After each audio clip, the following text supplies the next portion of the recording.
आजसू की केंद्रीय कमेटी ने झारखंड विधानसभा चुनाव के परिणाम और आने वाले दिनों में पार्टी की रणनीति को लेकर रांची से मंथन किया। बैठक के बाद पार्टी के प्रमुख सुदेश महतो ने कहा कि विधानसभा चुनाव के परिणाम हमारी उम्मीदों के प्रतिकूल रहे हैं। हम सभी परिस्थितियों और वजहों का आकलन कर रहे हैं। पार्टी के नेताओं और कार्यकर्ताओं से फीडबैक ले रहे हैं। महतो ने ये तय किया कि वो प्रत्येक समुदाय के लोगों के पास जाएंगे और उनके साथ अपनी रणनीति और कार्यक्रमों पर चर्चा करेंगे। हम सभी लोगों ने अलग अलग रूप से पार्टी के सभी इकाइयों के साथ अलग अलग बैठक करके उनका फीडबैक इस इलेक्शन को लेकर या फिर आने वाले समय को लेकर पार्टी के लिए फीडबैक उनसे हम लेने का काम चल रहा है पार्टी के अंदर में। पहले हम लोग ने संसदीय बोर्ड का, प्रत्याशियों का और फिर वरीय पदाधिकारियों का, फिर हम नीचे भी जाएंगे। नीचे के जिस क्षेत्रों में हम लोग चुनाव लड़े वहाँ के नीचे के पदाधिकारियों का भी फीडबैक आना जरूरी है, क्योंकि उससे क्या होता है कि पद्धत प्लान बनाने में बहुत आसानी होती है। हमने तय किया है, पिछले बार भी मैंने कहा था कि हमने तय किया है कि ये कुछ महीना सरकार के लिए और सरकार को नीति बनाने का, सरकार को इस राज्य के परिप्रेक्ष्य में लिए हुए 5-6 जो उनके हिडन एजेंडा जिनको वो कहते हैं उनके लिए थोड़ा समय हम लोग निश्चित रूप से देंगे। लेकिन ये निश्चित है कि हम राज्य और राज्य के लोगों के हित में हम हर समय खड़े रहेंगे। ये निश्चित है कि विधानसभा के अंदर और विधानसभा का समय, जितना समय विधानसभा का इस राज्य के परिप्रेक्ष्य में चर्चाओं पर होना चाहिए, मैं लगातार 20-25 साल से प्रत्यक्ष अप्रत्यक्ष रूप से इसको मैं देख भी रहा हूँ। हमेशा सरकारी पक्ष हावी रहता है और कभी भी हेल्दी जो एक डिस्कशन का मंच बनना चाहिए वो हो नहीं पाता है। वहीं सुदेश महतो ने बताया कि वो जनहित के मुद्दे को प्रमुखता से उठाएंगे। उन्होंने कहा कि हेमंत सरकार के कामकाज पर हमारी निगाह है। राज्य हित और जनहित के निर्णयों हमारा रुख सकारात्मक रहेगा। महतो ने कहा कि वो प्रहरी की भूमिका में रहेंगे। हालांकि उन्होंने हेमंत सरकार की नीति और नीयत पर संदेह प्रकट किया है।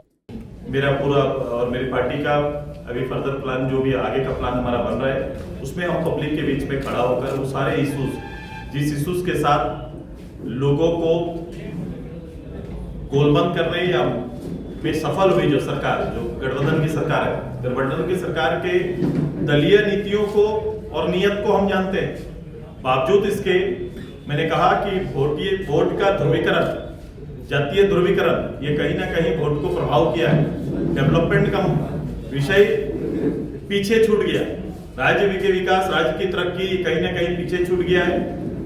नौजवानों के साथ भी इसी तरह का एक वातावरण राज्य के अंदर आया और वो वातावरण कहीं ना कहीं उनके भविष्य को और भविष्य के साथ खिलवाड़ करने का काम किया। ये अभी तुरंत से इसको आप नहीं माप सकते हैं, लेकिन आने वाले समय, जैसे जैसे समय बीतेगा, आप देखेंगे कि एक घोर निराशा के दौर से जो राज्य गुजर रहा था, यहाँ के युवा गुजर रहे थे, वो आगे ये बढ़ेगा। मेरी कोशिश है और हमारी कोशिश रहेगी, एक राजनीतिक दल के रूप में, एक चिंतक के रूप में, एक राज्य के गठन का सिपाही के रूप में हम ये सारे वातावरण को संग्रह करते हुए राज्य सरकार के ऊपर, राज्य की सरकार के ऊपर वो दबिश बनाने की हमारी पूरी कोशिश होगी कि जिस अवस्था को शो किया गया है, जिस अवस्था को बताया गया है, उस अवस्था में राज्य सरकार आज के दिन में अपनी नीतियों को ला पा रही है कि नहीं, नीतियों पर चल पा रही है कि नहीं। एक बेहतर प्रहरी के रूप में हम हमेशा पब्लिक के बीच में हमारी पार्टी खड़ी रहेगी। उसी संदर्भ में आज हमारी चर्चाएं चल रही है। ये चर्चा का दौर 2-3 क्रम पर चलेगा। मैं इसके बाद आज जिला तक का है, जिला के बाद मैं ब्लॉक में भी जाऊंगा और मेरा दौर और आगे ऐसा रहेगा कि बड़ा सहज बन के राज्य के लोगों को, समुदायों के बीच में हम जाने का मेरा कार्यक्रम है कि हम आएंगे। मैं अपना आने वाला कार्यक्रम भी आपको बताएंगे कि किस रूप से मैं पूरे प्रत्यक्ष रूप से पूरे झारखंड के 2400 जिला के अंदर जो राज्य के बहुमत और बहुमत देने वाले आप लोगों के बीच में हम जाएंगे, बैठेंगे, उनसे चर्चाएं करेंगे। ये प्रथम हमारा कार्यक्रम में भी सामने आएगा। हम पार्टी की ओर से, चूंकि एक दलीय दायित्व के रूप में ये कार्यक्रम हमारा अभी चल रहा है, शेष राज्य के घटना, जैसे जैसे राज्य और देश की घटनाओं के साथ एक दलीय प्रतिक्रिया और उसके पीछे लोगों की भावनाओं के साथ खड़ा होने का निश्चय हमारा है और हम रहेंगे। सुदेश महतो ने तमाम तरह के मुद्दों पर अपना विचार रखा, लेकिन उनके लिए सबसे बड़ी चुनौती जयराम महतो हैं। जयराम महतो पर सुदेश महतो की चुप्पी उनके समर्थकों को खटक रही है। जब तक जयराम महतो की चुनौती का समाधान सुरेश महतो नहीं निकालेंगे, तब तक आजसू फिर से खड़ी नहीं हो पाएगी। पंजाब केसरी टीवी के लिए रांची से आशुतोष सिन्हा की रिपोर्ट। हमसे जुड़े रहने के लिए हमारे YouTube चैनल को सब्सक्राइब करें और नई वीडियो की नोटिफिकेशन के लिए बेल आइकॉन को दबाएं। अगर आप ये वीडियो Facebook पर देख रहे हैं तो लाइक जरूर करें और ज्यादा से ज्यादा शेयर करें। धन्यवाद।